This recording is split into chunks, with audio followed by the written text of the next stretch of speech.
ምክንያቱም ገብቼ የማይስተካከልበት ነገር ውስጥ እኔ መቆየት አልፈልግም። ገባህ? ክብሬን እፈልጋለሁ። በቃ አንተ ማስጠበቅ የማትችለውን እሱ እንደ ባል ሚለውን ተውና እንደ ባል እንደነበረ ሰው ገባ። የኔን ክብር ማስጠበቅ ካልቻልክ ተው ያንተን። እኔ ግን የራሴን ክብር አላስደፍርም። ራሴን በራሴ አስከብረዋለሁ። ገባ?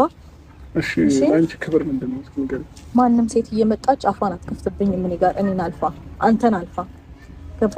ከማንም እኮ በኔ ፊት ማንም አንቺን የሚናገርሽ የለም። ውይ በጣም ማን ተናግሮሻል? ቆይ